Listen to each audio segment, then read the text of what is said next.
이 제도 자체가 전셋값을 뛰게 했다. 그래서 제도를 개선해야 된다. 임대차 입법이 제가 문제라고 여기는 건 뭐냐면 힘을 좀 실어줘서 대등하게 만들어야 되는데 어떤 경우는 임차인이 위로 올라간 경우가 있어요. 이거는 안 됩니다. 지금 문제는 뭐냐면요.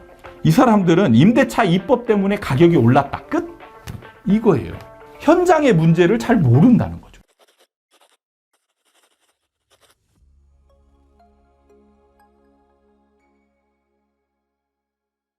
하나, 둘, 셋. 자, 이번 시간엔 드디어 올 게 왔습니다. 이번 정부가 선거 때부터 공약으로 걸었던 게 있어요. 그게 뭐냐? 바로 임대차 입법 개선하겠다. 그래서 정부가 공론화 과정을 거쳐서 제도를 좀 송두리째 바꾸겠다.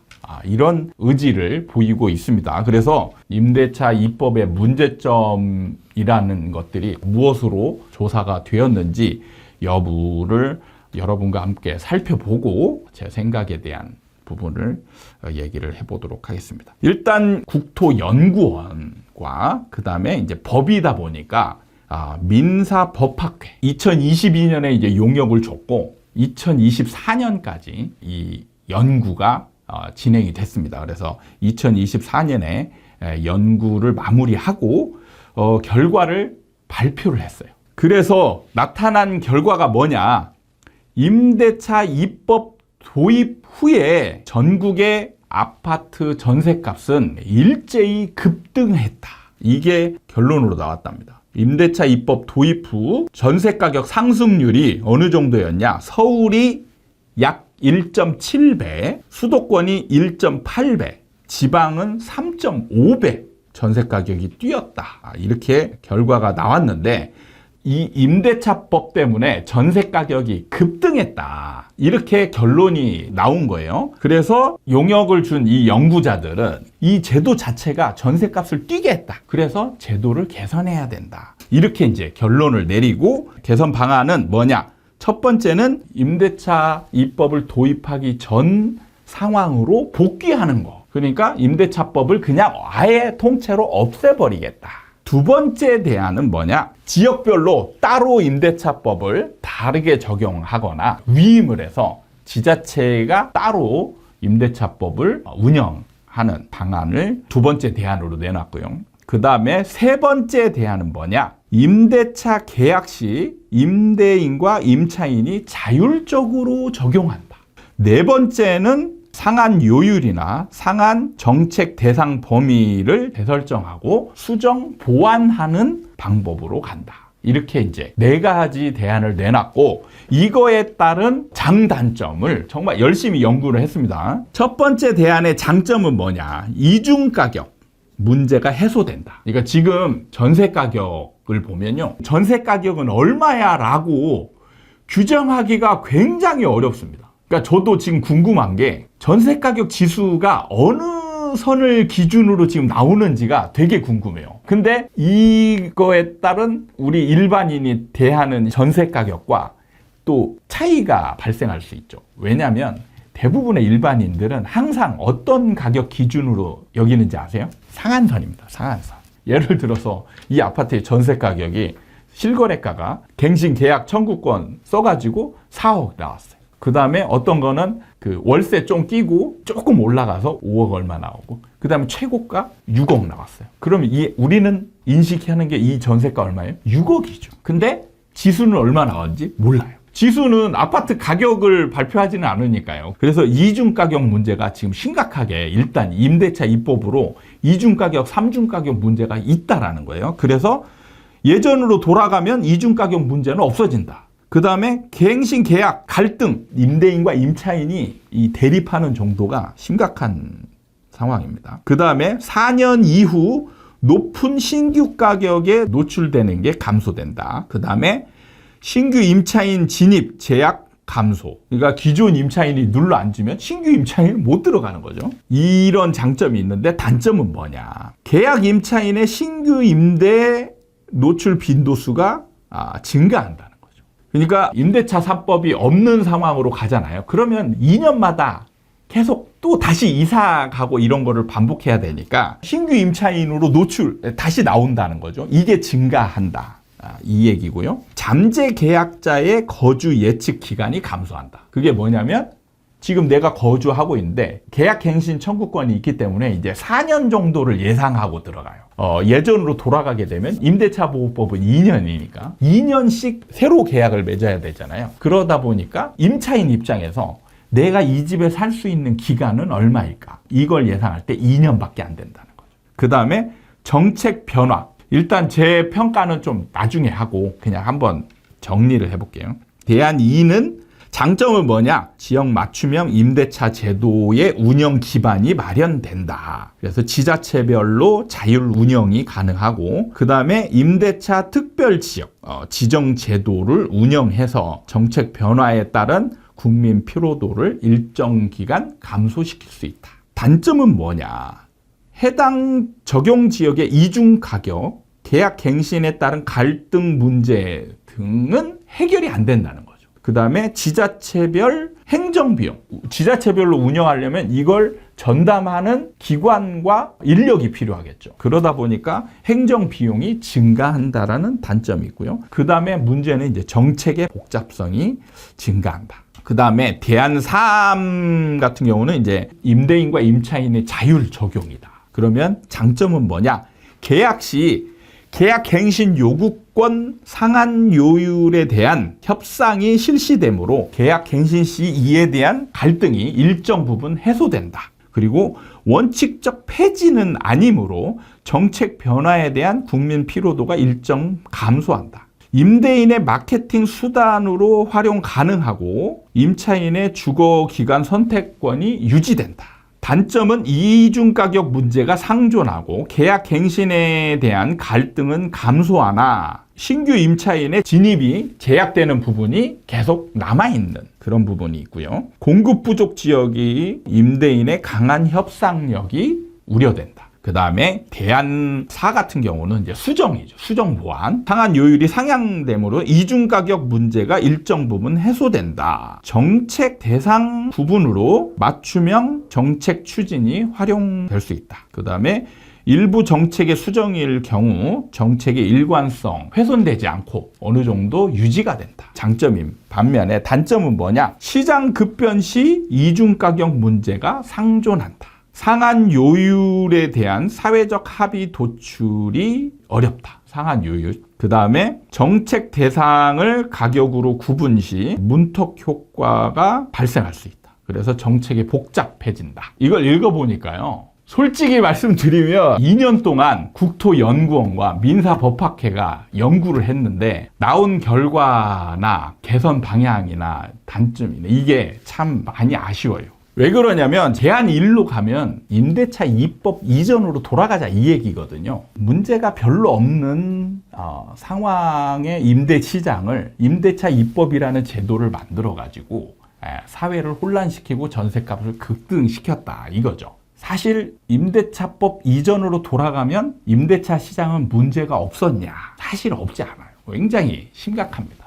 그러니까 심각한 문제는 뭐였냐면 박근혜 정부 때 전세난 이게 있었고 이제 문재인 정부 들어서 집값 급등과 전세값도 같이 올라가는. 그러니까 임차인 입장에서는 집이 안정된 집이 아닌 굉장히 임대인한테 휘둘리는 상황들이 임대차 입법 이전에 있었어요. 그래서 임차인을 보호해야 된다라는 그런 굉장히 강한 뭔가 요구 이게 있었기 때문에 임대차법이 생긴 거예요. 그래서 임차인의 권익이나 생존권을 강화하는 방안으로 이제 된 거죠. 근데 이게 없어지면 임차인의 주거권이나 안정권이 굉장히 불안해진다라는 우려가 있었기 때문에 이제 생기는 거예요. 그래서 단점에 이런 것들이 없어요. 그러니까 뭐냐면 원래 있던 제도 자체의 성격이나 이런 거에 대한 분석이 아예 안 된 겁니다. 그게 아쉬운 거예요. 우리나라에 있는 전세 제도의 기본적인 성격과 생태계 이거를 분석하고 그 다음에 제도에 따른 뭔가 문제점 이런 거를 분석하는 게 아니고 지금 현상에 나타나는 문제점만 막 분석한 거예요. 핵심적으로 지금 지적하는 게 뭐냐면 이중가격. 자기들 뭔가 하는데 어렵다 이 얘기인 거예요.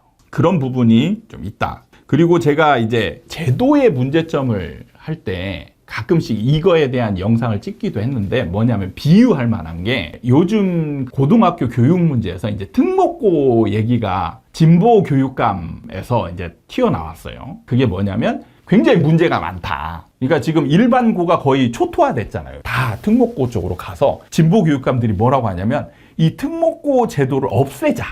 이 얘기가 나오고 있어요. 근데 저는 이런 거를 절대 반대하는 게 뭐냐면 괜찮은데 특목고를 만들었다 이것이 되는 거잖아요. 아니거든요. 그 이전에도 문제가 많았기 때문에 뭔가 제도 개편이 필요하다 해서 특목고라는 걸 만든 거예요. 그래서 거기서 문제점이 또 튀어나오는 겁니다. 근데 문제점이 있다라고 해서 옛날로 돌리자 이 얘기는 그 전 상황에 대한 고려가 아예 없는 거예요. 그래서 이런 얘기, 그러니까 제도가 생기면 다시 되돌리는 걸로 가면 안 되는 거예요. 이게 제도라는 건 문제점이 있으니까 그 문제점을 어느 정도 해소하기 위해서 제도를 만든 거잖아요. 근데 그 제도가 문제가 있다고 해서 다시 되돌리는 거는 그냥 옛날에 있던 문제점으로 다시 돌아가는 겁니다. 거기서 문제가 있지만 여기서 다시 개선을 해야지 되돌리자. 이 얘기는 정말 무책임한 연구라는 거죠. 그 다음에 정부의 강력한 통제에서 벗어나서 일종의 자유를 지자체에 줄 거냐 아니면 계약 당사자한테 줄 거냐 이 문제거든요. 근데 이거는 대안이 될 수 없는 게 지자체가 통제하거나 이렇게 할 수 있는 이게 안 돼요. 행정력을 만든다 해서도 거기에 전문가나 이런 사람들이 있어야 되는데 지금 전문가가 없잖아요. 그리고 나중에 보면 지역 차별 이런 것들을 어떻게 해소할 거냐 이런 부분과 그 다음에 계약자 자율은요 제도 자체의 기본적인 생태와 원리를 파악하라고 했잖아요. 전세 제도는 어느 쪽으로 힘이 쏠려 있는 겁니다. 그래서 어느 한쪽으로 힘이 쏠려 있는데 계약 당사자가 해결하라. 그러면 힘이 있는 쪽이 무조건 이기겠죠. 그래서 힘 없는 쪽에 힘을 좀 실어주는 그게 정부의 역할인 거예요. 근데 지금 그거를 없애자는 거예요. 그게 뭐냐면 전세 제도는 임대인한테 지금 힘이 쏠려 있어요. 이거는 돈 문제와 생존권의 문제입니다. 임대인은 생존권이 걸리지 않았어요. 돈 문제예요. 근데 임차인은 생존권이에요. 의식주. 그 중에 주가 들어가요. 주. 사람이 살아가는데 없어서는 안 될 필수 불가결한 물건을 지칭하는 겁니다. 생존권이에요. 생존권과 돈의 싸움에서 누가 절박합니까? 생존권이 절박하죠. 돈은 야, 나 전셋값 올려놓게 올려줘. 쉽게 할 수 있어요, 임대인은. 근데 임차인은 나 거절할 거야. 그럼 어떻게 해요? 다른 데로 이사 가야 되는데 거기서도 돈 올려. 그럼 어떻게 해요? 임차인은 갈 데가 없어요. 내가 그 올리는 거를 거부하면 실질적으로 갈 데가 없습니다. 그러니까 생존권이 위협을 받는다는 얘기예요. 그래서 기울어진 운동장입니다. 그런데 이 시장에 기울어진 운동장에서 자율권을 준다. 그러니까 여러분이 생각해야 될 게 뭐냐면 임대차 보호법이 왜 생겼는지를 이해해야 돼요. 임차인을 보호하는 게 왜 생겼냐. 이미 시장에서 경험을 자율시장에 맡겨봤더니 임차인들이 엄청나게 피해를 봤어요. 그래서 임대차 보호법이 생긴 거예요. 그래도 임차인이 피해를 더 보네. 첫 번째 생기고 이걸로 안 되니까 2차. 그러니까 처음에는 1년이었어요. 1년. 그 다음에 2년. 그 다음에 지금 4년 된 거잖아요. 그러니까 기울어진 운동장이라는 걸 이해를 해야 돼요. 근데 그거를 거부하는 사람들이 있죠. 바로 임대인들이에요. 임대인들은 돈을 벌기 위해서 하는 거잖아요. 그러니까 임차인을 자꾸 보호하는 거는 자기의 재산권을 침해한다라고 얘기하는 거예요. 근데 재산권과 생존권은 완전히 차원이 다른 부분입니다. 그래서 어느 정도는 정부가 임차인한테 힘을 좀 실어줘야 이게 대등한 상태가 되는 거예요. 임대차 입법이 제가 문제라고 여기는 건 뭐냐면 힘을 좀 실어줘서 대등하게 만들어야 되는데 어떤 경우는 임차인이 위로 올라가는 경우가 있어요. 이거는 안 됩니다. 그래서 1, 2, 3번은 사실은 정말 해서는 안 될 대안인 거예요. 그나마 할 수 있는 게 이제 수정 보완. 제가 볼 때는 이제 최선입니다. 문제점은 분명히 있어요. 그 전에도 누누이 계속 얘기했어요. 근데 그게 뭐냐. 제도 자체가 어떻게 돼야 되냐면 임대인 쪽이 약간 시소가 이렇게 기울어 있는 상황이에요. 이렇게 기울어 있어요. 옛날에는 이렇게 기울은 거를 임대차 보호법으로 인해서 이렇게 맞춰놨어요. 근데 약간 기울어 있죠. 근데 임대차 입법으로 인해서 이렇게 갔다가 여기서 약간 이렇게 움직이고 있는 상황이에요. 임차인의 보호 권리를 조금은 낮춰야 돼요. 근데 불만이 생기겠죠. 임차인이 이제 불만이 생깁니다. 왜? 제도가 진짜 정말 심사숙고해야 되는 게 뭐냐면요. 한번 줬다 뺏는 거는 거의 불가능에 가깝습니다. 지금 임차인은요. 어떤 입장이냐면 줬다 뺏는 거하고 똑같은 거예요. 이게 원래 없던 것보다 더 짜증나는 거거든요. 그래서 이게 어렵습니다. 예를 들어서 약자라고 해서 약자를 보호하는 건 맞는데 정도를 넘어서면 사회적 부작용이 훨씬 커져요. 생태계가 무너지는 쪽으로 가게 됩니다. 그래서 제도는 어느 선에서 이루어져야 되냐면 약간 아쉬울 정도여야 됩니다. 보호하는 수준. 근데 임대차 보호법은 선을 넘어선 겁니다. 그게 대표적인 게 뭐냐면 계약 갱시 청구권을 썼을 때 임차인이 언제든지 나갈 수 있는 권리가 있어요. 묵시적 갱신에서 따온 거거든요. 묵시적 갱신이 되면 원래 이제 새로운 계약이 시작되면 2년 동안 새로운 계약이 진행이 되잖아요. 그러면 모든 계약은 계약 당사자가 지켜야 돼요. 그래서 임대차 보호법도 2년이라는 계약이 있잖아요. 임대인은 임차인이 2년 동안 어떤 상황이 되더라도 임차인이 2년 동안 거주할 수 있는 권리가 있어야 돼요. 그래서 임대인은 의무가 생기는 겁니다. 임차인도 어떤 권리와 의무가 생기냐면 내가 2년 동안 거주할 권리가 있지만 의무도 생깁니다. 2년 동안 거주를 해야 돼요. 예를 들어서 내가 2년 살고 싶지 않고 1년만 사고 나가고 싶다. 이럴 때 임대인한테 보증금 주세요 하면 임대인이 보증금 줄 수 있는 의무가 있냐? 없어요. 없습니다. 이것도 임차인의 의무예요. 왜? 임대인도 이 보증금을 받아서 2년 동안 안정적으로 이 돈을 굴릴 수 있는 권리가 생기기 때문에 그렇습니다. 그러니까 이 권리를 해야만 안 되는 거예요. 그래서 계약이라는 건 동등하게 당사자 간의 권리와 의무가 동일하게 똑같이 생기는 겁니다. 이게 계약이에요. 그래서 계약 갱신 청구권을 쓰잖아요. 그러면 다시 새로운 계약이 시작되는 걸로 봐야 됩니다. 그래서 둘 다 동일한 권리와 의무가 생겨야 돼요. 근데 임대인은 임차인에게 2년을 무조건 더 보장을 해줘야 됩니다. 계약 갱신 청구권이 있으면 보장을 해줘야 되는데 여기서 임차인은 자기 마음대로 해요. 임대인의 그 보증금을 2년 동안 운영할 수 있는 권리를 자기 마음대로 해야 할 수 있습니다. 그러니까 권리가 지금 평등하지 않고 임차인한테 더 높은 거예요. 이거는 바꿔야 됩니다. 그래서 계약 갱신 청구권을 쓰잖아요. 그러면 임차인은 2년 동안 거기서 의무적으로 살아야 되는 겁니다. 왜냐하면 임대인은 권리가 있으니까. 임대인의 권리. 새로운 계약이 시작돼서 내 보증금을 지금 다른 데다 이제 넣어놨어요. 아니면 보증금을 없이 내가 그냥 그 돈을 갖고 안고 산 거예요. 근데 나간다고 해.